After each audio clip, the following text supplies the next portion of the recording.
Well, as summer is upon us, I know many people are excited about the warmer weather and the change of seasons and the change of schedule that often comes with that.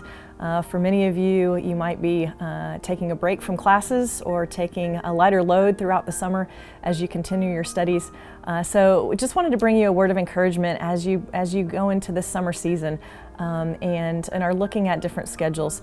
I know oftentimes we have to read so much in the classes that we're taking and we just want to take a break from reading altogether. But I want to encourage you, as you maybe have a different schedule and not so much required coursework and reading to do your discussion boards and take the quizzes and tests that are part of the course schedule, I really want to encourage you and challenge you to look for some things to read this summer that you just want to read because you're interested in them. Just for the fun of reading, just for the joy of learning and being able to talk about that. Pick some different things, some things that you don't have to read for class.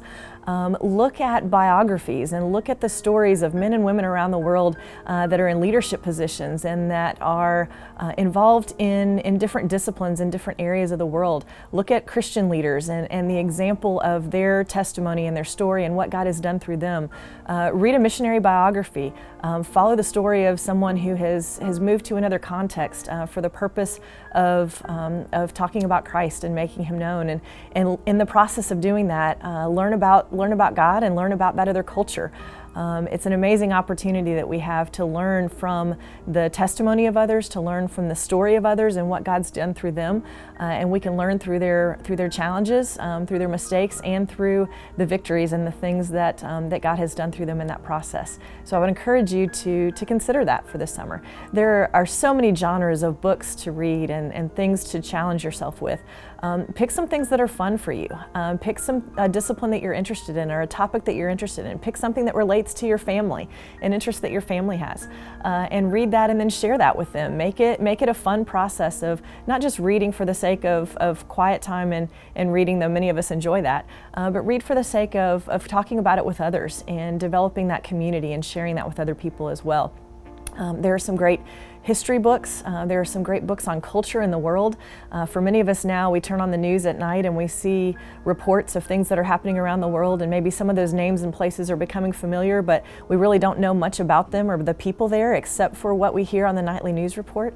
This is a great opportunity to pick up a travel book, to pick up a history book or a cultural book and learn something about another part of the world. Learn something that's connected to things that you hear on the news and things that you see as you read magazines and as you follow what's happening in the world. That's a fantastic way as well to just be a global Christian, to be a world Christian and be aware of what God's doing around the world, so that as we see those news reports and as we hear things that are happening, we're better equipped to pray for them and to pray for the people in the situations in those contexts.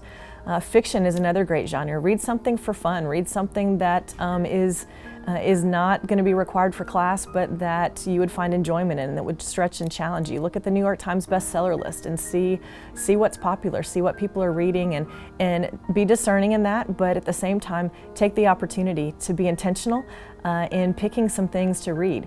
That great philosopher and author, Dr. Seuss, once said, "The more you read, the more things you'll know, and the more you learn, the more places you'll go." So though summer is an opportunity and usually a time when people are traveling and taking vacations and other things, you might not be able to physically go anywhere to visit another place this summer, but one of the ways that you can do that is through reading.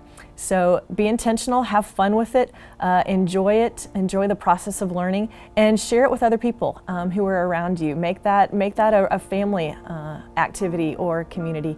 Get together with some accountability partners. Pick a spiritual discipline book or something that's going to help you in your spiritual growth, and work through that individually and with others. Use this season to the max and make the most of it as you have an opportunity in the summer for a slightly different schedule and a different change of pace. So have a great summer and enjoy the things that God will show you as you read and learn.